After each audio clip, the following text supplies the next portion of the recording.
낙심하게 될 때에 내려주신 주의 복을 세어라. 주의 크신 복을 내가 알리라. 받은 복을 세어 보아라. 크신 복을 내가 알리라. 받은 복을 세어 보아라. 주의 크신 복을 내가 알리라. 세상 크신 걱정 너를 누르고 십자가를 등에 지고 나갈 때 주가 내게 주신 복을 세워라. 두려움없이 항상 찬송하리라. 바른 복을 세워 보아라. 크신 복을 내가 알리라. 받은 복을 세워 보아라. 주의 크신 복을 내가 알리라.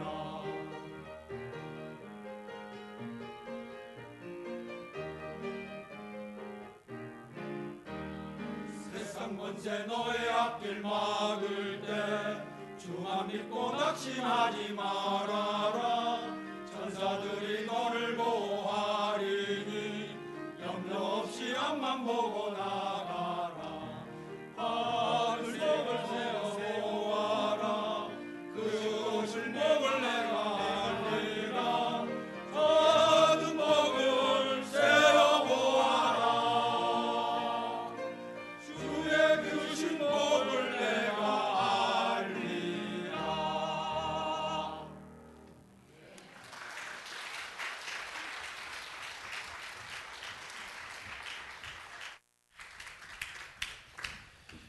찬양대 형제 파트 맡으신 분들의 귀한 찬양으로 우리 심령의 축복이 되었습니다. 그리고 우리 3부 예배때 찬양팀 찬양을 인도한 정성진 형제와 또 반주하신 또 이 찬양에 함께하신 분들의 그 찬양의 모습이 우리들에게 축복이 됩니다. 여러분 축복이 되죠? 이 시간에는 말씀 선포의 소중한 시간입니다. 우리 김덕신 목사님께서 강원대학교 도계 캠퍼스에서 열린 여름 가족 수양회 성령은 누구시며 성령은 어떤 일을 하시는가에 이 주제로 놀라운 은혜를 끼치고 우리 그리스도인의 삶의 도전과 함께 변화가 일어나는 복된 시간을 저희들 가졌습니다. 오늘 아침에도 복음에 대하여서 복음이 무엇인가, 선지자를 통해서 약속한 그 약속의 성취인 것을 말씀을 주셨습니다. 오늘도 이 3부 예배 계속해서 말씀을 주시겠습니다. 나오실 때 여러분 모두 기립하셔서 뜨거운 박수로 맞아주시기 바랍니다.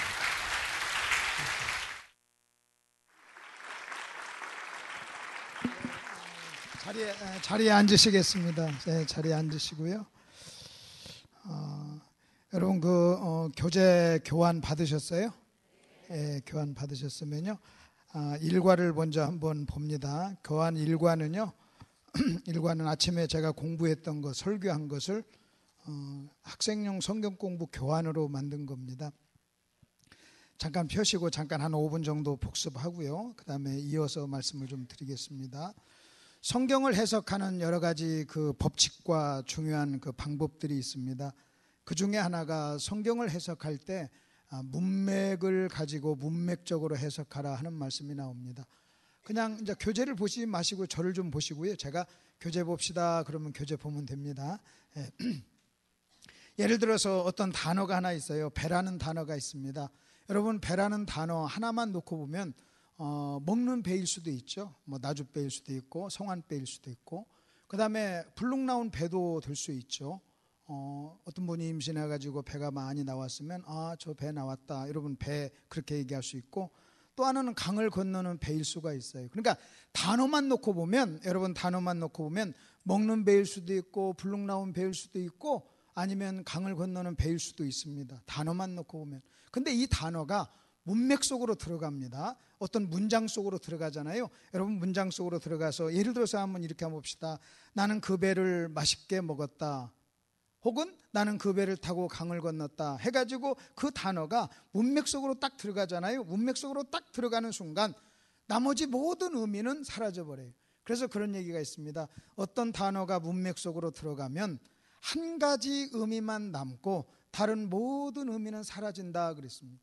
그러니까 배라고 하는 단어가 그냥 단어만 놓고 보면은 먹는 배일 수도 있고 불룩 나온 배일 수도 있고 타는 배일 수도 있고 여러분 이런 여러 가지 가능성이 있지만 그냥 그 단어가 문맥 속으로 딱 들어가는 순간 나는 그 배를 맛있게 먹었다 하는 그 문장 속으로 문맥 속으로 딱 들어가는 순간 타는 배나 불룩 나온 배는요 사라지게 되는 겁니다. 그래서 성경을 해석할 때 문맥을 보는 것이 굉장히 중요해요. 그 문맥에서 그 말하고자 하는 것이 무엇인가 하는 것을 보는 게 매우 중요하다는 거죠. 제가 여러분에게 제가 좀 충격을 받았던 이야기를 한번 하나 성경 해석하는데 하나 말씀을 드릴게요. 제가 이런 질문을 한번 던져봤습니다. 창세기의 1차 독자는 누군가 그랬습니다. 우리는 여러분 1차 독자 최초의 독자란 그 창세기가 쓰여졌을 때 가장 처음 독자. 예를 들어서 고린도전서의 1차 독자는 고린도 교회 성도입니다. 로마서의 1차 독자는 로마 교회입니다. 물론 나에게도 주신 말씀이지만 1차 독자는 여러분 로마 성도란 말이에요. 우리는 1차 독자가 아니에요. 그렇다면 여러분 창세기의 1차 독자는 누구였어요? 저는요 지금까지 제가 성경을 몇십 년을 읽으면서도요 창세기의 1차 독자가 누구지? 여러분 이 생각하지 않고 창세기는 나에게 주신 말씀 우리에게 주신 말씀 하고 이렇게 읽었어요. 여러분 이렇게 읽는다고 해가지고 잘못된 건 아니에요. 그런데 창세기를 딱 앞에 두고 이렇게 한번 질문 한번 해봤어요. 창세기의 1차 독자는 누굽니까? 자, 제가 목사님들께 모아서 여러분 창세기의 1차 독자는 누굽니까? 그랬더니 전혀 예상치 못한 이 질문을 받으니까요 대답을 잘 못 하시더라고요. 그래서 다시 한번 재차 물었어요. 여러분 창세기의 1차 독자가 누굽니까? 1차 청중이 누구고 독자가 누굽니까? 하고 질문했을 때 정신을 바짝 차리고 이스라엘 백성이요 그래요. 맞아요, 이스라엘 백성이에요. 근데 이스라엘 백성인데 범위가 너무 넓어요. 그것을 더 좁혀야 돼요. 여러분 이스라엘 백성은요 저기 포로 후에 이스라엘 백성도 이스라엘 백성이에요. 여러분 저 예루살렘에 사는 지금 저 사람들도 이스라엘 백성이란 말이에요. 여러분 그러면 1차 독자가 누구냐? 그러면 조금 더 좁히면 어떻게 좁힐 수 있냐면 애굽에서 갓 탈출한 이스라엘 백성이에요. 그러면 하나님께서는 애굽에서 막 나온 이스라엘 백성에게 창세기를 들려줘야 될 필요성이 있었다는 거예요. 여러분 사도 바울은 고린도 교회 성도에게 고린도 전서를 보내야 될 어떤 필요성이 있었기 때문에 고린도 전서를 보냈다는 거예요. 여러분 로마 교회 성도에게 빌립보 교회 성도에게 빌립보서를 보내야 될 어떤 필요가 있었기에 빌립보서를 보냈다는 거예요. 그러면 창세기의 1차 독자는 애굽에서 나온 이스라엘 백성이에요. 그럼 왜 하나님은 애굽에서 나온 이스라엘 백성에게 창세기를 들려줬느냐? 여러분 간단해요. 그들의 정체성을 위해서 그렇습니다. 여러분 430년 동안 종생활을 하면서 나는 누구지? 이 질문에 답이 없어요. 나는 누구지? 여러분 이 질문에 답이 없는 거예요. 여러분 정체성이 없는 거예요. 그들에게 창세기를 들려줘서 여러분 너희는 누구냐? 하나님의 백성이라는 거예요.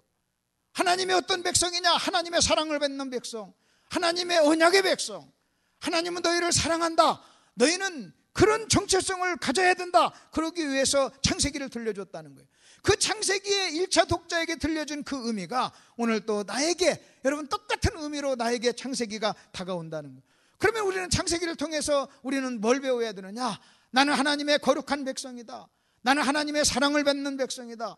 하나님은 나를 구원하시기로 약속하시고 당신의 약속을 신실하게 지키시는 분이다 하는 것을 우리는 배워야 된다는 거죠. 자, 1번을 여러분 다시 한번 보십시오. 여러분 우리가 일과의 첫 번째, 자, 바울이 말하는 복음의 내용과 특징. 간단하게 얘기하면 복음의 내용은 예수입니다. 간단하게 얘기하면 예수예요. 조금 늘리면 예수의 삶과 죽음과 부활이에요. 여러분 예수의 삶과 죽음과 부활, 예수의 삶과 죽음과 부활, 여러분 이것이 복음의 내용이에요. 근데 이제 문제는요, 그 복음의 내용이 나에게 의미 있게 다가오려면 여러분 그것이 나에게 적용이 돼야 돼요. 여러분 다른 말로 얘기하면요, 예수님의 십자가의 죽음과 예수님의 부활이 오늘 나에게 무슨 의미가 있냐는 거예요. 그게 나와 무슨 연관이 있냐는 거예요. 여러분, 나와 연관이 없으면요, 그건 아무런 의미가 없어요.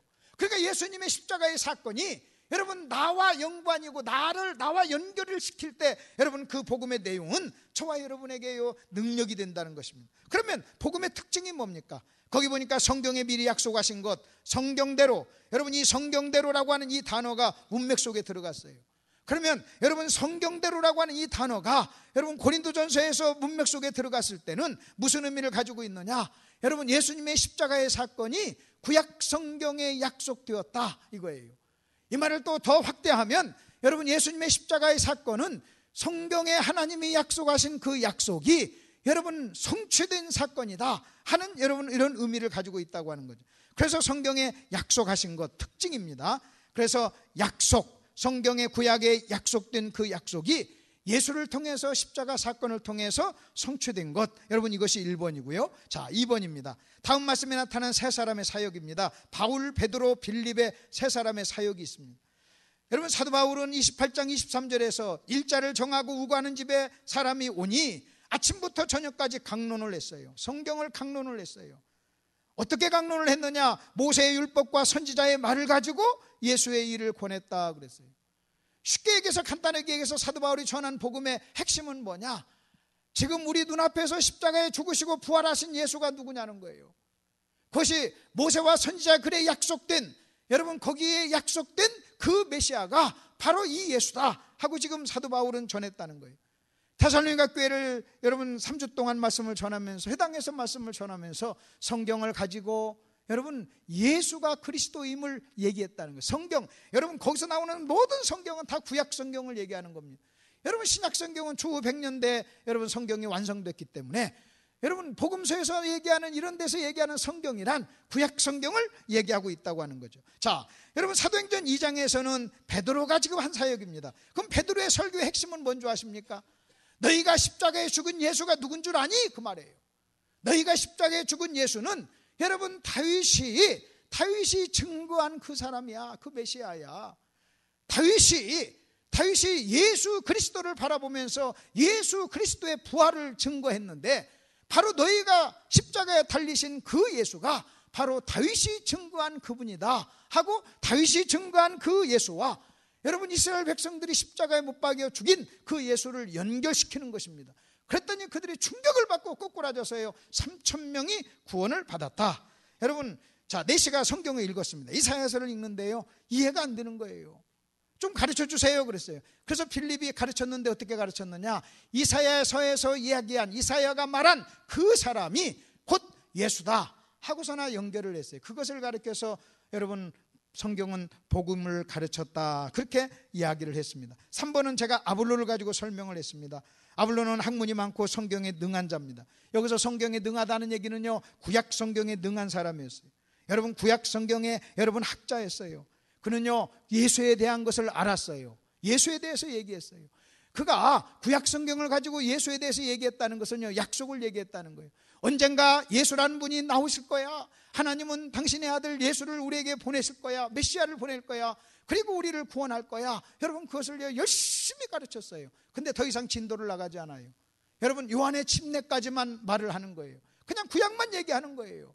그러니까 브리실라와 아굴라가 그를 데려다가 여러분 그 당신이 말한 그 예수가 실제적으로 역사 속에 오셔서 성취되었습니다. 그 사건이, 그 일이, 약속이 성취되었습니다 하고 전했을 때, 여러분 아볼로는 어떤 사람인 줄 아십니까? 아볼로는요 고린도 교회 가가지고 엄청난 성도들을 양육하는, 그래서 많은 사람에게 영적인 유익을 끼치는 그런 사람으로 변화됐다. 그러면 일과의 전체적인 내용은 복음은 약속의 성취입니다. 여러분 이것을 저는 여러 사도들을 가지고 여러분에게 지금 오전에 설명을 하고 설교를 했습니다. 이제 여러분 2과를 한번 보십시오. 2과를 보면, 2과는 뭐냐? 똑같은 제목입니다. 똑같은 제목인데 예수님을 통해서 혹은 복음서를 통해서, 여러분 오전에는 사도들을 통해서 복음이 약속의 성취라는 것을 공부했다면, 이번에는요 여러분 복음은 약속의 성취입니다. 여러분 이것을 여러분 복음서 그리고 예수님 자신의 설명을 통해서 우리는요 요 사실을 한번 확인해 보고자 한다는 것이죠. 여러분 누가복음 7장 19절, 여러분 1번 누가복음 7장 19절에 있는 말씀을 한번 같이 읽겠습니다. 시작. 요한이 그 제자 중 둘을 불러 주께 보내어 가로되 오실 그이가 당신이 오니까 우리가 다른 일을 기다리오리까 그랬어요. 여러분 침례 요한은요 예수님 딱 만나자 보라 세상 죄를 지고 가는 하나님의 어린 양이로다 하고 그는요 증거했던 사람이에요. 여러분 예수님을 만나자마자 여러분 구약에 여러분 유월절 양으로 예표되고 유월절 양으로 약속된 그분인 것을요 여러분 요한은요 금방 알아봤어요. 그래서 보라 세상 죄를 지고 가는 하나님의 어린 양이로다 하고 선포했을 때 여러분 많은 사람들이 예수님께 왔죠. 그럼 여러분 한번 생각해 보세요. 유월절이라고 하는 배경을 모르는 사람한테는요 보라 세상 죄를 지고 가는 하나님의 어린 양이로다 하는 이 말은요 아무런 의미가 없어요. 여러분 수천 년 동안 유월절마다 여러분 양을 잡으면서 언젠가 여러분 이 양이 예표하는 메시아가 와서 우리의 모든 문제를 해결할 거야, 우리의 죄 문제를 해결할 거야 하면서 수천 년 동안 여러분 수천 마리, 수억 마리의 여러분 양을 잡으면서 메시아를 사모하고 메시아를 기다렸던 사람들은요 여러분 침례 요한이 보라 세상 죄를 지고 하는 하나님의 어린 양이로다 그랬을 때요 여러분 유대인들에게는요 그 말 한마디가요 엄청난 충격으로 다가왔어요. 그러나 유월절에 대한 배경을 모르는 사람한테는요 여러분 이 말씀은요 아무런 의미가 그냥 소리예요, 소리. 여러분 의미를 모른다면 그냥 소리예요. 여러분 의미를 모른다면요 그냥 소음에 불과한 거예요. 여러분 똑같은 말씀을 전하는데도 어떤 사람은 의미를 깨닫고 눈물을 흘리면서 자기 일생을 드립니다. 근데 어떤 사람에게는요 소음인 거예요. 소음이기 때문에 설교를 들으면서 어떤 사람은 조는 거예요. 왜 조냐면요 여러분 그 설교 속의 의미를 안다면, 그 의미가 들려진다면요 졸 리가 없어요. 어떻게 의미가 들려지는데 여러분 좁니까? 여러분 그 의미가 저와 여러분을요 감동을 시키는 거예요. 그래서 여러분 목사님을 통해서 전해지는 하나님의 말씀을 들을 때 여러분의 마음속에 감동이 안 되면요 여러분 이런 생각을 한번 해보셔야 됩니다. 여러분 어떤 목사가 강단상에 서서 여러분 1시간 동안 설교를 하면서 아무런 의미 없는 말을 하려고 서는 사람이 어디 있겠습니까? 여러분 이 설교가 내가 30분 40분 동안 1시간 하는 이 설교가 여러분 성도에게 의미 있게 다가가도록, 그 의미를 깨닫도록, 그 의미를 담기 위해서 목사는요 여러분 말씀을 준비하면서 수없이 고민하고 하는 거예요. 내가 어떤 단어를 써야, 어떤 표현을 써야, 어떻게 내가 전개를 해야, 무슨 예화를 써야 사랑하는 성도들이 내가 전하는 말 속에서 의미를 깨달을까?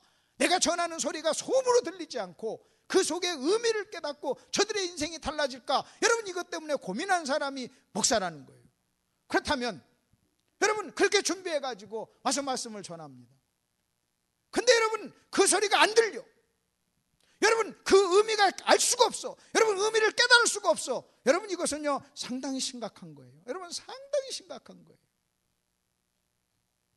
왜 우리가 제가 여러분 교회 와서 말씀을 전할 때마다 굉장히 감사하고 또 감사한 것은요 여러분 목사님이 여러분에게 수없이 성경을, 여러분 신구약 성경을 훑어서 계속 여러분에게 강의하고 가르치셨잖아요. 그렇기 때문에 제가 어떤 이야기를 하면요 여러분은 그 성경과 연결을 해가지고 그 설교 속에 들어있는 의미를 여러분이 들으신다는 거예요. 그러니까 얼마나 기가 막힌 청중이에요. 얼마나 좋은 청중이에요.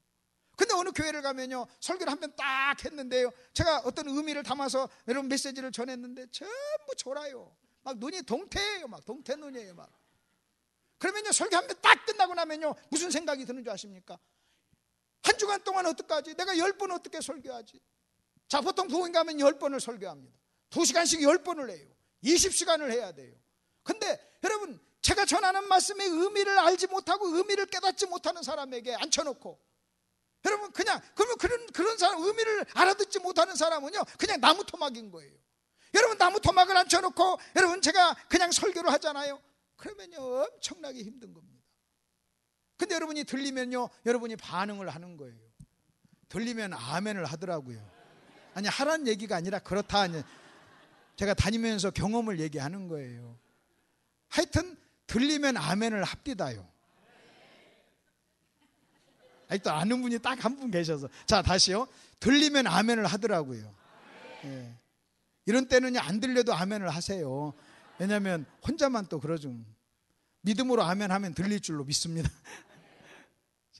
자, 그러면 지금 그 침례 요한이 제자를 보냅니다. 감옥에 지금 들어가 있어요. 감옥에 들어가서 여러분 예수님을 향해서 질문을 하나 하라고 그래요. 오실 리가 당신입니까? 그 말이에요. 여러분, 오실 리가 당신입니까? 이 말씀 속에는 무슨 이야기가 있어요? 오실 리가 당신입니까? 아니면 우리가 다른 사람을 기다려야 됩니까? 여러분, 이 말씀 속에는요, 여러분 이런 의미가 들어있어요. 당신이 누구십니까? 이 말이에요. 당신의 정체성을 얘기 좀 하세요. 내가 옛날에 당신은 여러분 세상 죄를 지고 가는 하나님의 어린 양이라고 내가 선언하고 선포를 했는데, 당신이 하는 일을 또 들려지는 소문, 그리고 내 형편을 보니, 여러분 내가 지금 감옥에 와서 내 형편을 보니 당신에 대한 어떤 생각이 내가 좀 흔들립니다. 제자를 통해서 지금 이야기를 하는 거예요. 당신이 진짜 메시아입니까? 당신이 도대체 누굽니까? 아니면 우리가 다른 사람을 기다려야 됩니까? 여러분 이렇게 질문을 하는 거예요. 여러분 이 질문 속에는요 또한 이런 의미가 있어요. 당신은 누구십니까? 당신은 누구십니까? 하는 속에는 당신이 정말로 구약에 약속된 그 메시아입니까? 내가 구약 성경을 읽으면서 그 구약 성경에 약속된 내가 그 사람이 당신입니까? 아니면 다른 사람을 기다려야 됩니까? 당신은 도대체 누굽니까? 하고 묻는 거예요. 여러분 이 질문을 받은 예수님은요, 내가 누구냐? 나는 누구냐? 자기의 정체성을요 표현을 해야 돼요. 나는 누구냐는 거예요. 저는요 항상 제 자신의 정체성, 여러분 나는 가수다, 이게 자기의 정체성이잖아요. 나는 목사다 이거예요. 여러분 저의 삶 속에 나는 목사다 하는 이 정체성보다 저 자신에게 엄청난 여러분 삶의 변화를 준 여러분 이 정체성이 없어요. 나는 목사다, 여러분 이 정체성이요. 재밌는 얘기 하나만 해드릴게요. 성경에 보면 저는요 권투를 한 10여 년 한 사람입니다. 주먹을 쓰는데 아주 선수예요. 근데 목사가 되고 나서 디모데서를 보니까요, 목사는 굿하지 아니하고 그러더라고요. 목사는 굿. 그래서 여러분이 저한테 한번 물어보세요. 권투를 배웠는데 왜 주먹을 안 쓰냐고 물어보세요. 내 정체성 때문에 그래. 나는 목사다. 목사는 누구냐? 굿하지 않는다. 그래서요 내 아이나 내 아내나 내 아이가 저한테 구타당할 일을 많이 했음에도 불구하고 저는 안 했습니다. 안 썼어요. 정체성이에요. 여러분 나는 누구냐는 거예요. 여러분이 왜 지금 이 자리에 오셨습니까? 나는 불광릉교회 성도다 라고 하는 이 정체성이 여러분을 이 자리에, 이 시간 이 자리에 오게 한 줄로 믿습니다. 나는 누구냐는 거예요. 나는 그리스도인이다. 여러분 나는 누구냐는 거예요. 그러면 지금 예수님은요 그 질문을 받은 거예요. 당신은 누구십니까? 당신이 당신 입으로 당신 자신의 정체성을 좀 얘기 좀 해보세요. 내가 당신 입으로 말하는 당신의 정체성에 대해서 내가 듣길 원합니다. 그랬어요. 그럼 여러분 이렇게 얘기할 수 있어요. 나는 메시아다. 이렇게 얘기할 수 있어요. 나는 메시아다. 여러분 나는 메시아다. 나는 구약에 약속된 그 메시아다. 여러분 이렇게 얘기할 수 있는 거예요. 그런데 그가 어떻게 대답하는가 보십시오. 7장 22절 대답하여 가라사대 그랬어요. 19절에 대한 대답이에요. 당신은 누구십니까? 여러분 이 질문에 대한 대답이에요. 너희가 가서 보고 들은 것을 요한에게 고하되 소경이 보며 안진뱅이가 걸으며 문둥이가 깨끗함을 받으며 규머거리가 들으며 죽은 자가 살아나며 가난한 자에게 복음이 전파된다 하라 그랬어요. 자기 자신을 나는 누구야 이렇게 말하지 않았어요. 여러분 이렇게 말하지 않고요 이사야서의 말씀을 인용을 한 거예요. 너희가 가서 요한에게 이렇게 얘기하라 하면서 얘기를 하는데, 예수님께서 지금 한 말씀이 뭐냐? 이사야서에 대한 이야기를 지금 하는 거예요. 이사야서에 있는 말씀이 응답되더라. 이사야서에 있는 말씀이 지금 응답이 됐다는 거예요. 여러분 지금 이 말 속에는 무슨 의미가 있는 줄 아십니까? 지금 예수님은 요한에게 어떻게 대답하고 있냐면 나는 이사야서에 약속된 그 사람이야 이렇게 얘기하는 거예요. 나는 이사야서에 약속된 그 사람이야. 그냥 자기 자신을 그냥 나는 누구야 여러분 이렇게 말하지 않았어요. 예수님은 당신의 정체성을 무엇을 가지고 지금 설명을 하고 있냐면 구약 성경을 가지고 자기 자신의 정체성을 이야기하고 있는 거예요. 성경을 가지고 내가 누구라는 것을 증명하고 있는 거예요. 이렇게 얘기해. 이렇게 얘기하면 알아들을 거야. 그래서 여러분 일본에서 우리가 볼 수 있는 게 그겁니다. 간단히 그러면 예수님의 대답 속에는 무슨 의미가 있느냐? 이사야서의 약속이 나를 통해서 성취됐다. 나를 통해서 이사야서의 말씀이 성취되고 이사야서에 있는 이 말씀들이 이루어지는 것을 보면 내가 바로 그 구약 성경에 약속된 그 메시아인 것을 너희가 알 거다. 여러분 이렇게 해서 지금 보내는 거예요. 그래서 일본에서 우리가 여러분 하나 짧게 간단하게 한 문장으로 만든다면 예수님은 자기의 정체성을 성경을 가지고 설명을 하고 있다. 성경을 가지고 설명을 하고 있어요. 이사야서에 있는 말씀을 가지고 지금 요한의 질문에 대답을 하고 있다 하는 것이고요. 그 다음에 여러분 누가복음 4장을 잠깐 한번 펴보시죠. 여러분 누가복음 4장을 한번 보시죠. 누가복음 4장에 보면 예수님께서 회당에서 말씀을 읽습니다. 말씀을 읽고 그 다음에 말씀을 읽습니다. 이사야서에 있는 말씀을 또한 읽습니다. 자, 16절, 4장 16절입니다. 예수께서 그 자라나신 곳 나사렛에 이르사 안식일에 늘 하시는 대로 회당에 들어가사 성경을 읽으시려고 서심해 선지자 이사야의 글을 드리거늘 책을 펴서 이렇게 기록된 데를 찾으시니, 당신이 찾으셨어요. 찾으셔가지고요 곧 주의 성령이 내게 임하셨으니 이는 가난한 자에게 복음을 전하게 하시려고 내게 기름을 부으시고 나를 보내사 포로된 자에게 자유를, 눈먼 자에게 다시 보게 함을 전파하며 눌린 자를 자유롭게 하며 주의 은혜의 해를 전파하게 하려 하심이라 하였더라. 그리고요 책을 덮습니다. 책을 덮고요 자기에게 책을 그 책을 맡은 사람에게 책을 주고 앉습니다. 앉고 나서 회당에 있는 자들을 다 주목해서 보니까요 그 회당에 있는 사람들에 대해서 대하게 그들을 향해서 우리 주님 21절에 이렇게 말씀합니다. 이에 예수께서 그들에게 말씀하시되 이 글이 오늘 너희 귀에 응하였느니라. 그래요. 이 글이, 이사야서에 있는 이 글이 오늘 너희 귀에 응하였느니라. 다시 말하면 너희들이 보는 내가 이사야서에 있는 그 말씀의 주인공이야. 그 사람이야. 저 말씀이 나에 대한 이야기야. 그러면서 읽으면서요 이 말이 너희 귀에 응하였느니라. 이 귀에 응하였느니라 그래요. 그러니까 여기서도요 예수님은요 하나님의 말씀 구약 성경을 가지고 여러분 자기를 증언해요. 그러면서 말하기를요 나는 이사야서에 있는 약속된 그 사람이야. 여러분 예수님은 얼마든지요 자기가 어떤 기적을 가지고 자기를 증명할 수 있어요. 새로운 어떤 기적을 가지고 증명할 수 있지만 여러분 이 예수님은요 성경을 가지고 자기를 증명을 합니다. 자, 그리고 여러분 이제는 누가복음 24장을 한번 펴보십시오. 누가복음 24장을 한번 펴보십시오. 누가복음 24장을 한번 보시죠. 제가 이거 다 자세히는 못하고요 그냥 간단하게 가장 중요한 걸 좀 설명을 좀 해드리려고 합니다. 여러분 예수님이 부활하신 날 엠마오로 두 제자가 터벅터벅 낙심해가지고 내려가고 있습니다. 그런데 예수님이 부활하신 날이에요. 여러분 새벽에 여자들이 무덤에 갔다가 부활하신 예수 그것을 확인하고 와서 증거했어요. 두 명의 제자들은 무덤을 가서 확인했어요. 여러분 이 제자들을 이 두 사람은요 그 여자의 말과 제자의 말을 들었음에도 그들은요 예루살렘에서 엠마오로 지금 내려가고 있는 거예요.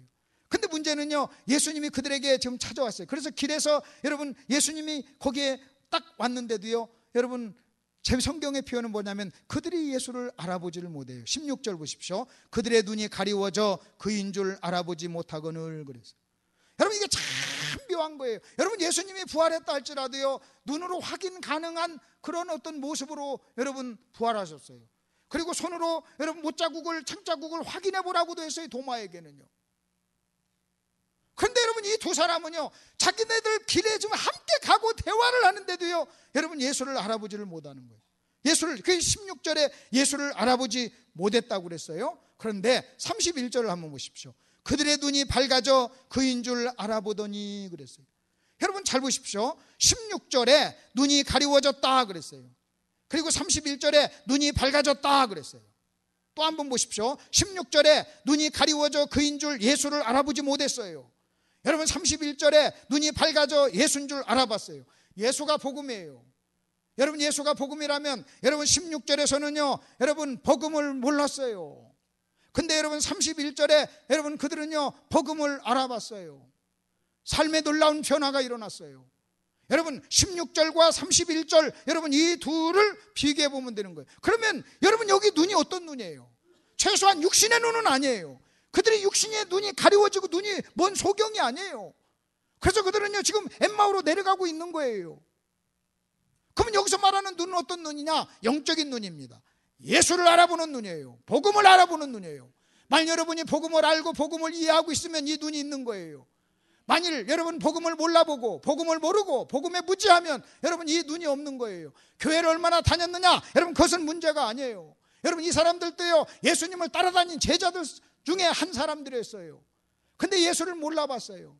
예수를 몰라보니까 여전히 낙심하고 여전히 두려워하고 여전히 터벅터벅하고 여전히 불평이 있는 거예요. 근데 그들이 눈이 밝아졌을 때 그들은 예루살렘으로 돌아가서 여러분 능력 있는 120명 속에 포함된 그 사람이 됐던 것을 보게 됩니다.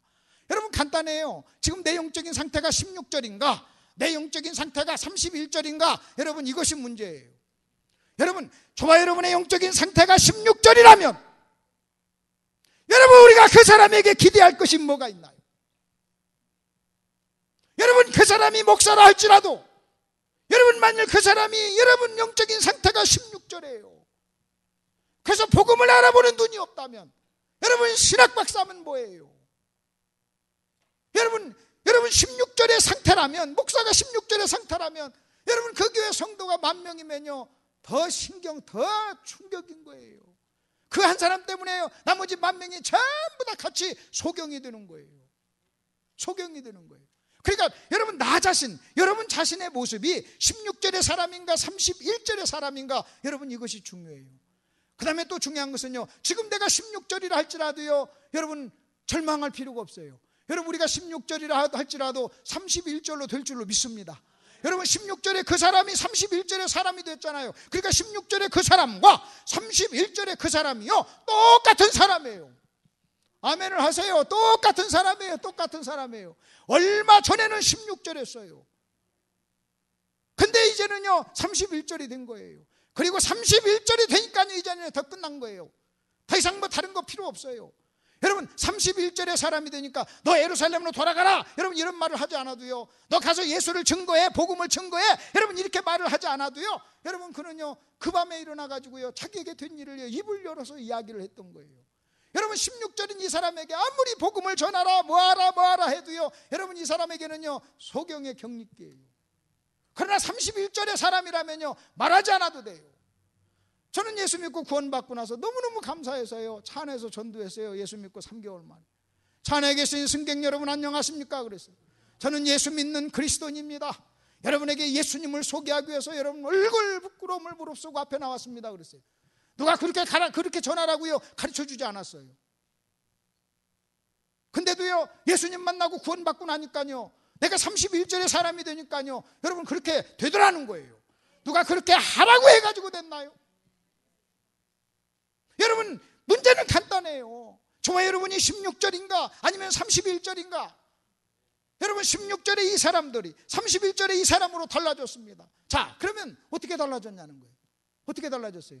어떻게 달라졌는가 이것을 확인하려면 간단합니다. 16절과 31절 중간에서 무슨 일이 있었는가를 보면 돼요.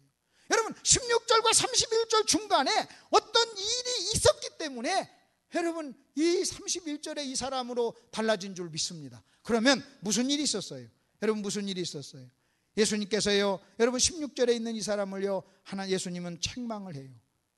여러분 책망 예수님의 책망 속에는요 아주 그 책망이 어디에 있느냐 25절 보십시오. 이르되 미련하고 선지자들이 말한 모든 것을 마음에 더듬이는 자들아 그리스도가 이런 고난을 받고 자기의 영광에 들어가야 할 것이 아니냐 하시고 이에 모세와 모든 선지자의 글로 시작하여 모든 성경에 쓴 바 자기에 관한 것을 자세히 설명하시니라 그랬어요. 여러분 25절과 26절은 책망이에요. 그리고 27절은 해결책이에요. 예수님은 그들을 책망하고 여러분 그들에게 해결책을 제시했어요. 여러분 먼저 예수님의 책망을 한번 보겠습니다. 여러분 나 같으면 여러분 이렇게 좀 책망했을 거예요. 여러분 지금 나 같으면 이 두 사람을요 이렇게 책망했을 거예요. 너 왜 여자의 말을 안 듣니? 이렇게 너 여자가 너에게 부활을 전했잖아. 그 새벽에 여자가 무덤에 갔다가 너에게 복음을 전했는데 부활을 전했는데 왜 너 그것을 믿지 않았어? 믿음이었구나. 여러분 이렇게 책망할 수도 있었어요. 그 다음에 너 왜 두 사람의 제자의 말을 안 들었어? 여자의 말을 안 듣는 것은 내가 이해가 돼. 그러나 그 두 제자의 말은 들었어야 될 거 아니야. 여러분 이렇게도 책망할 수 있어요. 그 다음에 또 하나 결정적인 것은요, 내가 죽기 전에 수없이 순환에 대해서 예고했잖니. 너 내 말을 어떻게 들었어? 내가 너에게 수없이 순환에 대해서 예고하고 그렇게 내가 가르쳤거든. 너 왜 내 말을 그렇게 들었니? 여러분 이렇게 책망할 수도 있었어요. 근데 예수님은요 그렇게 책망하질 않아요. 너 왜 제 말을 안 믿었니? 두 제자의 말을 안 믿었니? 왜 너 내 말을 안 믿었니? 여러분 이렇게 책망하지 않고요, 예수님의 책망의 골자는 간단해요. 왜 성경 안 믿었니? 그래요. 뭔가 막 의미가 딱 안 다가오나 봐요. 다시요, 뭐라고 책망했다고요? 왜 뭘 안 믿었니? 성경 안 믿었니? 거기 다시 한번 보십시오. 미련하고 선지자들이 말한 모든 것 그랬어요. 미련하고 선지자들이 말한 모든 것이 뭐예요? 여러분 구약 성경에 약속된 그 약속이잖아요. 지금 예수님이 이 두 사람을 책망하는 것이, 너 왜 여자의 말을 안 믿었어? 너 왜 내 말을 안 믿었어? 너 왜 두 제자의 말을 안 믿었어? 여러분 이렇게 책망하는 것이 아니라 왜 성경을 안 믿었니? 이렇게. 왜 성경을 안 믿어? 지금도 여전히 마찬가지입니다. 여러분 우리의 모든 문제는요 실제적으로 성경을 안 믿는 거예요. 주라 그리면 후이 되어서 눌러준다는 하나님의 말씀을 안 믿는 거예요. 여러분 보십시오. 지금 문제는 여러분 그거예요. 여러분 하나님의 말씀 자체를요 우리가 하나님의 말씀으로 합니다. 그러면서 뭐라고 책망하냐면 너 왜 하나님의 말씀을 안 믿어? 그리고 너 왜 하나님의 말씀에 대해서 그렇게 무지하냐 그랬어요.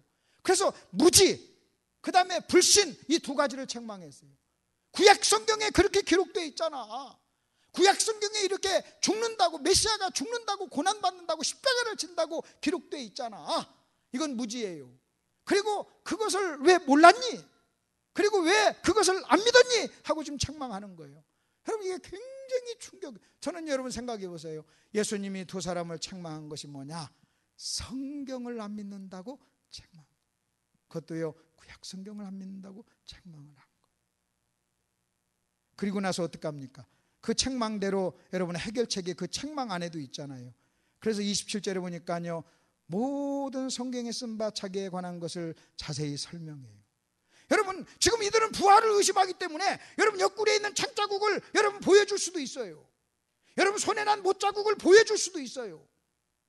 그리고 얼마든지 자 똑바로 봐라, 나를 똑바로 봐, 나를 봐, 내가 누군가 똑바로 봐, 여러분 이렇게 할 수도 있어요. 그런데 우리 주님은요 부득부득 성경을 가지고 자기를 친 거예요.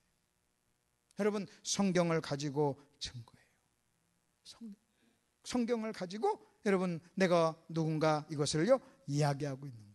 자, 그랬더니 그들의 눈이 밝아졌어요. 예수님께서 떡을 떼주면서 그들의 눈이 밝아지니까요 그들은요 예루살렘으로 갔어요. 예루살렘에 가서 자기가 길에서 든 이야기를요 막 간증을 하고 이야기를 합니다. 그때 예수님도 같이 예수님이 들어오셨어요. 여러분 36절 보십시오. 이 말을 할 때 예수께서 친히 그들 가운데 서서 이르시되 너에게 평강이 있을지어다 그랬어요. 그리고 뭐라고 말씀하신 줄 아십니까? 44절 생선 토막을 드시면서 44절에 이렇게 얘기합니다. 또 이르시되 내가 너희와 함께 있을 때 너희에게 말한 바 곧 모세의 율법과 선지자의 글과 시편의 나를 가리켜 기록된 모든 것이 이루어져야 하리라 한 말이 이것이라 그랬어요. 또 성경을 가지고 얘기해요. 그리고 나는 그 성경에 여러분 약속된 그 성취로 내가 왔다는 거예요. 여러분 우리 아까 오전에는 사도들이 여러분 복음에 대해서 설명할 때 사도들이 설명하는 것은 복음은 구약 약속의 성취라는 것을 여러분 끊임없이 얘기했어요. 근데 이번에는요 복음의 주체가 되고 복음 자신이 되신 예수님이 그냥 나는 복음이야 여러분 이렇게 말하지 않았다는 거예요. 나는 구약 성경에 기록된 구약 성경에 약속된 그야, 내가 바로 그야. 그리고 그는요 성경을 가지고 자기를 그렇게 끊임없이 가르쳤다는 거예요. 그리고 나서 여러분 45절 보십시오. 이에 그들의 마음을 열어 성경을 깨닫게 하시고 마음을 열어 성경을 깨닫겠다. 그러면 여러분, 성경을 깨달았다는 말이 무슨 말이에요? 어떤 내용을 깨달았다는 거예요? 여러분, 그 앞에 가르친 내용을 깨달은 거죠. 여러분, 이겁니다. 구약 성경에 약속된 메시아가 바로 우리 눈앞에서 십자가에 못 박히시고 부활하신 그분이야. 그러니까 구약에 약속한 그분이 바로 십자가 사건의 주인공인 그분이야. 그것을요, 그들은요 깨달았다는 거예요. 뭘 가지고요? 성경을 가지고. 성경을. 그래서 예수님도요 자기 자신을 성경을 가지고 증명했다. 이번엔 여러분 누가복음을 한번 펴보십시오. 누가복음 16장을 한번 펴보시죠.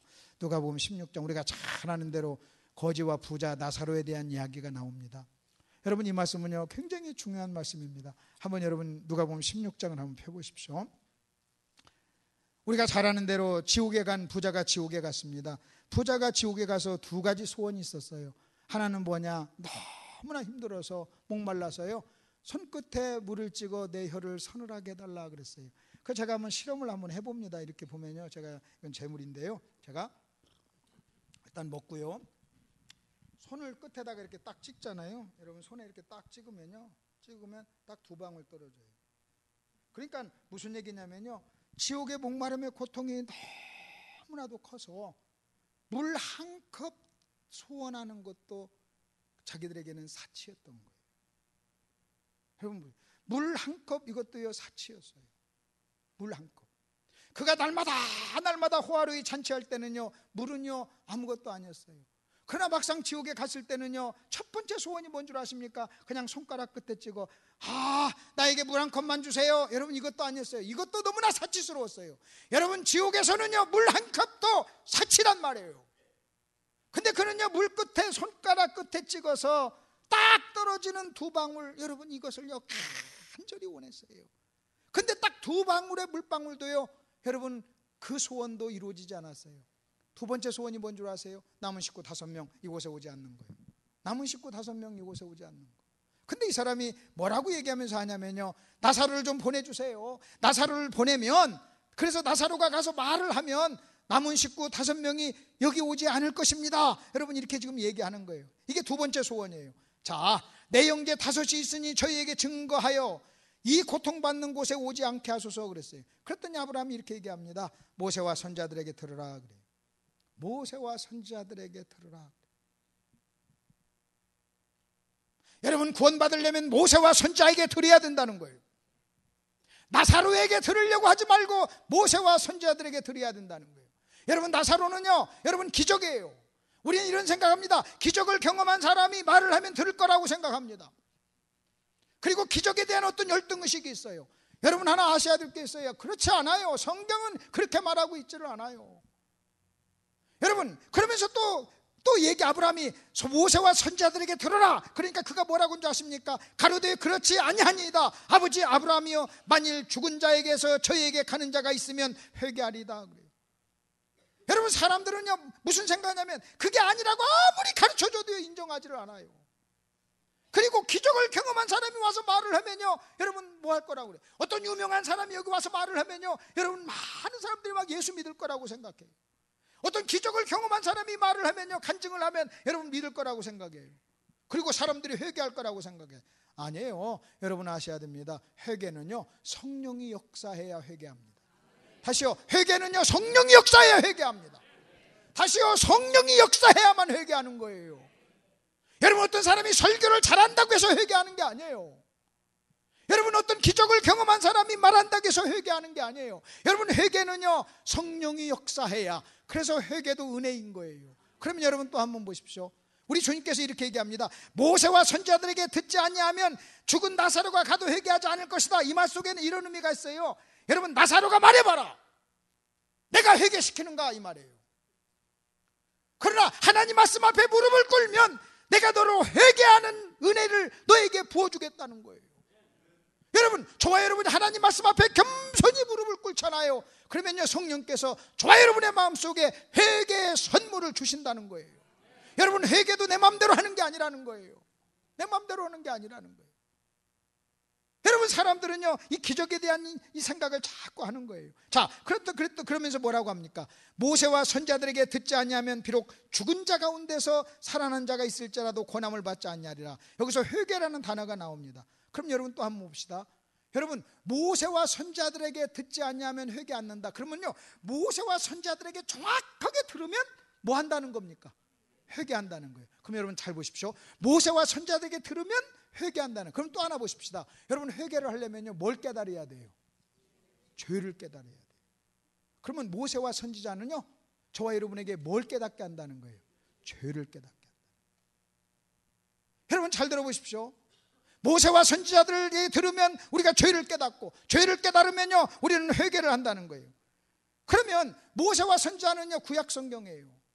그러면 저와 여러분이 율법 그리고 구약 성경, 그러면 구약 성경을 잘 읽는 여러분 그 비법은 뭐예요? 성경을 잘 읽는다는 게 뭐예요? 여러분 성경을 읽으면요 어떻게 성경 읽는 게 잘 읽는 사람이냐? 성경을 읽고 회개하면 잘 읽는 사람이에요. 다시요, 여러분 성경을 읽고 회개하면 잘 읽는 사람이에요. 여러분 성경을 읽고 겸손해지면 잘 읽는 거예요. 여러분 읽는 거나 듣는 거나 똑같아요. 하나님의 말씀을 듣고 겸손하면 설교 잘 들은 거예요. 하나님의 말씀을 읽고 여러분 내가 회개하고 겸손하면요 여러분 설교 잘 들은 것이고 성경 잘 읽은 거예요. 근데 아무리 재밌고 아무리 별일이 일어났어도요 여러분 설교 듣고 나서요 여러분 겸손하지 않아요. 설교 듣고 회개하지 않아요. 그러면요 안 들은 거예요. 안 들은 것이 아니라 더 강팍해진 거예요. 있는 것마저 빼앗긴 거예요. 여러분 가장 좋은 것은요 여러분 설교를 듣고 여러분 우리는요 회개하는 거예요. 말씀을 읽고 우리는 회개하는 거예요. 여러분 그 회개가 꼭 눈물을 흘리고 뭐하고 그런 얘기만이 아니에요. 여러분 우리가 하나님의 말씀을 읽고 낮아지고, 하나님의 말씀을 읽고 겸손해지고, 여러분 하나님의 말씀을 읽고 신음이 나오고, 여러분 하나님의 말씀을 읽고요 여러분 입이 다물어지면요 그 사람은요 성경 잘 읽는 거예요.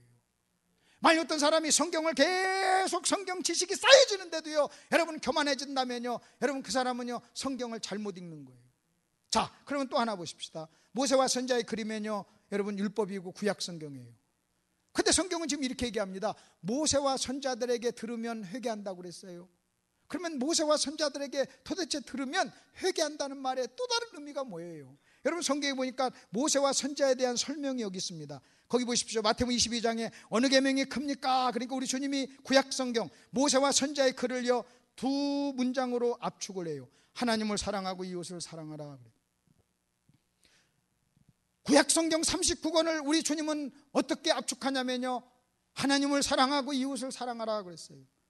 여러분 이것이 온 율법이요 선지자의 강령이니라 그랬어요. 그럼 여러분 한번 보십시다. 마태복음 22장 37절 그리고 40절에 근거하면 여러분 우리가 성경을 읽으면요 여러분 성경을 읽고 우리가 어떻게 반응해야 되는 줄 아십니까? 구약 성경을 한마디로 압축하면 하나님을 사랑하고 이웃을 사랑하라는 말인데, 여러분 구약 성경 읽고 나서요 우리가 하나님 사랑해야지 이웃 사랑해야지 여러분 이렇게 반응하는 것은요 성경 제대로 읽은 게 아니라는 거예요. 다시 여러분 잘 보십시오. 구약 성경은 하나님을 사랑하고 이웃을 사랑하라는 말이에요. 그것이 율법이요 선지자의 강령이라고 그랬어요.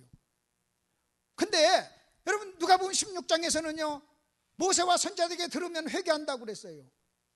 그러면 하나님을 사랑하고 이웃을 사랑하라 하는 이 말씀을 들으면 여러분 우리는요 어떻게 해도 그래 하나님을 사랑해야지, 그래 이웃을 사랑해야지, 여러분 이렇게 반응하면요 성경을 잘못 읽은 거라는 거예요. 그럼 어떻게 반응해야 되느냐? 하나님 저한테 사랑이 없어요. 하나님 안 돼요 이렇게 반응을 해야 돼요. 내가 하나님을 사랑하고 싶은데 사랑할 수 있는 능력이 나에게 없어요 이렇게 반응을 해야 된다. 내가 이웃을 사랑해야 되는데 내가 사랑할 수 있는 능력이 나에게 없습니다. 하나님 나를 좀 도와주세요. 여러분 이렇게 반응을 해야 제대로 읽은 거라는 거예요. 하나님 사랑할 때 아싸 하나님 사랑하자, 이웃 사랑 아싸 이제 오늘부터 이웃을 사랑하자. 남편 여러분이 아내를 사랑하세요. 그래 오늘 저녁부터 가서 아내를 사랑해야지. 자 그래 물어보십시다. 그래 사랑하셨나요? 됐나요? 됐어요? 여러분 이스라엘 백성의 문제가 뭔지 아십니까? 모세가 율법을 받아서 이스라엘 백성에게 선포했을 때 그들은 뭐라고 한줄 아십니까? 우리가 다 지킬 겁니다. 우리가 지킬 겁니다. 그랬어요. 근데 이스라엘의 전 역사가 우리에게 보여주는 한마디 이름 뭔지 아십니까? 구약 성경 이스라엘의 역사가 여러분 저와 여러분에게 보여주는 여러분 교훈 한 문장으로 말한다면 뭔지 아십니까? 인간은 율법을 지킬 수 있는 능력이 없다 이거예요. 다시요. 여러분 인간은 율법을 지킬 수 있는 능력이 있다 없다? 없다. 여러분 그것이 여러분 이스라엘 수천 년 역사의 결론이란 말이에요. 하나님께서 이스라엘의 역사를 우리에게 주시면서 이스라엘의 역사를 통해서 뭘 보라냐면 너희에게는 율법을 지킬 수 있는 능력이 없어. 그래서 내가 새 언약 성령을 너희 속에 줄 거야. 너희 힘으로 네 능력으로 율법을 지키려고 하지만 안 돼. 왜? 너희에게는 사랑이 없으니까. 그래서 먼저 구원받고 성령의 능력으로 그 사랑으로 성령이 주시는 그 사랑으로 율법을 완성해야 돼. 여러분 이것이 새 언약이고 이것이 성령이 우리 안에 오신 이유잖아요.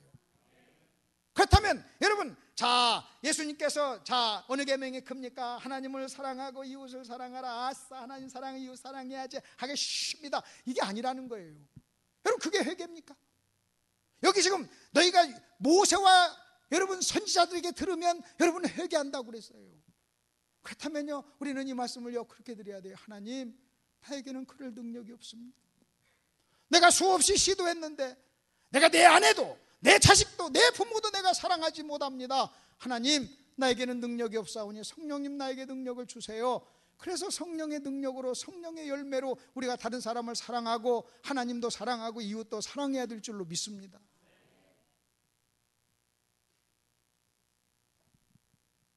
또 하나 보십시오. 또 율법이 뭐라고 얘기합니까? 선지자와 율법이라 그랬는데 그러므로 무엇이든지 남에게 대접을 받고자 하는 대로 너희도 남을 대접하라. 이것이 율법이요 이것이 선지자니라 그랬어요. 근데 성경은 뭐라고 하냐면요 율법과 선지자의 말을 들으면 회개한다고 그랬어요. 그러면 여러분 이게 지금 회개란 말이 아니잖아요. 그럼 여러분 잘 보십시오. 여러분 우리가 이것이 율법이요 선지자라고 했는데 무엇이든지 남에게 대접을 받고자 하는 대로 너희도 남을 대접하라. 이것이 율법이요 이것이 선지자다. 여러분 이 말을 듣고 회개하려면요 여러분 이렇게 드려야 돼요. 하나님 내가 대접을 받고자 하는 대로 남을 대접해야 되는데 능력이 나에게 없습니다. 결국은 여러분 율법 그리고 선지자 이걸 통해서는 로마 3장 20절에 죄를 깨닫는다고 그랬어요. 그러면 너도 대접을 받고자 한 대로 남을 대접하라 하는 이 말은요 여러분 실제적으로 그렇게 하라는 그 말보다도요 네가 그럴 능력이 없다는 것을 깨닫고 네 능력으로 하려고 하지 말고 성령의 능력으로 그 일을 하라는 거예요. 그러면 이것이 그냥 깨닫고 죄를 깨닫고 이게 좀 남에게 대접하라는 얘기가 아니구나. 여러분 그렇게 얘기하지 마세요. 남에게 대접해야죠. 내가 대접을 받고자 하는데 남을 대접해야죠. 근데 문제는요 그 능력이 없다는 거예요. 내 힘으로 하지 말라는 거예요. 내 힘으로. 그러니까 먼저요 회개하라는 거예요. 하나님을 사랑하라 이웃을 사랑하라 이 말을 들었으면요 그냥 무턱대고 그냥 가서 사랑해야지 내가 사랑해야지 여러분 이렇게 하지 말고요 먼저 한 번 고쳐야 될 때가 있어요. 하나님 나는 하나님을 사랑하고 이웃을 사랑할 수 있는 능력이 나에게 없습니다. 이것이 내가 수십 년 믿었음에도 불구하고 이 능력이 없는 걸 내가 거듭 확인합니다. 이제 가서 내가 하나님을 사랑하고 이웃을 사랑하고 내 아내를 사랑하고 내 남편을 사랑해야 되는데 나는 능력이 없사오니 주님 도와주세요. 여러분 이렇게 해야 여러분 우리는 가서요 그 일을 할 수 있다는 거예요. 그러니까 율법과 선지자들에게 들으면 회개하리라 그랬어요. 모세와 선지자들에게 들으라 그랬어요. 그러면 오늘 여러분 자 그런 건 이제 거두절미하고요 우리가 이렇게 좀 한번 좀 생각을 해보자는 거죠. 복음은 약속의 성취입니다. 여러분 두 번째 시간인 거예요. 여러분 예수님은요 요한을 통해서 질문을 받았어요. 당신 누구십니까? 당신의 정체가 뭡니까? 당신이 메시아입니까? 이 말이에요. 우리 주님의 대답은요 그래 나 메시아야 이거예요. 근데 당신이 메시아인 것을 당신이 기적을 베풀어서 증명하지 않았어요. 여러분 놀라운 일을 해가지고요 여러분 기적을 베풀지 않았어요. 이렇게 해서 베풀었어요. 구약성경의 예언이 성취되더라. 그 사람을 통해서 구약성경의 약속이 성취되더라. 가서 요한에게 그렇게 전해라. 여러분 요한은요 이사야에 있는 말씀을 잘 알고 있잖아요. 메시아가 오면 어떤 일을 할 것인가를 너무나 잘 알고 있잖아요. 캄캄한 여러분 감옥에서 두 제자가 와가지고요, 자기가 예수님께 했던 질문에 대한 답을 가지고 왔잖아요. 그리고 이사야의 예언이 그 사람을 통해서 성취된다는 것을 확인하고 난 다음에, 여러분, 그가 죽을 때 얼마나 기쁜 마음으로 죽었을까요? 그래, 그분이 메시아야. 그러면 여러분, 요한도요, 예수가 메시아인 것을 성경을 가지고 확인한 거예요. 예수님도 당신의 정체성을 성경을 가지고 설명할 뿐만 아니라 너도 나를 믿음에 있어서 성경을 가지고 믿으라는 거예요. 성경을 가지고. 엠마로 가는 두 제자를 우리 주님은 책망했어요. 책망을 하면서 왜 구약 성경 안 믿니? 내가 바로 구약 성경에 약속된 그 메시아야. 그것을요, 성경을 가지고 길에서요 차근차근 여러분 부흥회를 했어요. 그래가지고요, 그의 심령이 뜨거워졌어요. 못 보던 예수를 알아봤어요. 못 보던 예수를 알아봤어요. 여러분에게 묻고 싶습니다. 그 눈을 뜨셨나요? 여러분, 그 눈을 뜨셨냐는 거예요. 여러분, 그 눈을 떴다면요, 복음을 전하라, 이거 하라, 저거 하라, 헌금하라, 헌신하라, 희생하라, 여러분 이런 말 하지 않아도요, 여러분 그 예루살렘으로 여러분 이 두 제자는 가고 있어요. 근데 오늘날 우리는요, 너무나 여러분 16절에 있는 사람한테 이거 하라, 저거 하라, 이거 하라, 저거 하라, 여러분 이렇게 이야기를 하는 거예요. 물론 우리가 얘기를 해야죠. 모르는 거, 어떤 일을 해야 될지 모르니까 얘기는 해야죠. 그러나요, 여러분 한번 보십시다. 복음, 예수를 여러분 알아보신다면, 그러면 어떻게 하면 우리가 예수를 더 잘 알 수 있을까요? 오전 오후 연결해서 우리가 이 정리를 한다면요, 성경 많이 우리가 읽어야 됩니다. 아멘. 다시요, 성경 많이 읽으셔야 돼요. 여러분, 교회에서 하는 성경 공부 프로그램에 열심히 참석하세요. 오늘 아까 왔더니 김관준 목사님이 수양회 때 제가 풍성한 삶 세미나 4번째 수료한 수료증을 제가 받았습니다. 불광능교회 성도로서 풍성한 삶 세미나를 4번 이하로 수료하신 분들은 좀 회개하셔야 됩니다. 제가 4번째 받았거든요. 근데 제가 목사님, 그전에도 목사님께 강의 들었고 신학교에서도 강의 들었고 자주 뵙고 그것도 4번 들었어요. 제가 그렇게 막 엄청나게 멍청한 사람은 아니잖아요. 근데 4번 들었는데요, 참 신기한 게 이번 들었을 때가요 가장 좋았어요. 제가 들으면서요 무슨 생각한 줄 아십니까? 앞으로 내가 우리 목사님께 이런 강의를 몇 번이나 들을까? 몇 번이나. 여러분은 몇 번 들을 수 있다고 생각하십니까? 여러분 잘 보세요. 하나님의 말씀은 신비해서요, 똑같은 말씀을 들어도 그 전에 듣지 못했던 걸 이번에 듣게 해요. 내가 첫 번째 못 들었던 거 2번째 듣게 해요. 여러분, 2번째, 3번째 못 들었던 것을 4번째 듣게 하는 겁니다. 그러니까 저건 내가 다 아는 것, 내가 저거 다 아는 것, 내가 들었던 것. 아니에요. 그런 거 아닙니다. 그런 거 아니에요. 예, 들었던 것이죠. 근데 그러면요, 다 100% 듣느냐? 천만의 말씀이에요. 천만의 말씀. 어떤 누구도 목사님의 설교를요, 또는 목사의 설교를요 100% 알아듣는 사람 없어요. 여러분이 자녀에게 말할 때 자녀가 100% 알아듣습니까? 여러분 자녀가 여러분의 말을 100% 알아들으면요 다 성자돼요. 100% 못 알아들으니까요, 여러분 또 하고 또 하고 또 하고 또 하는 거예요. 근데 여러분 어느 때 부딪히지 않았던 어떤 말씀이요, 어떤 기회가 되면요 부딪히는 거예요. 제가 이번에 듣는데 4번째 들었잖아요. 근데도요 제가 마음속에 이런 생각해서 내가 처음 듣는다 그렇게 생각하고 들었더니요, 여러분 너무나 감사한 거예요. 내가 목사님께, 목사님 이거 책으로 만들었으면 좋겠어요.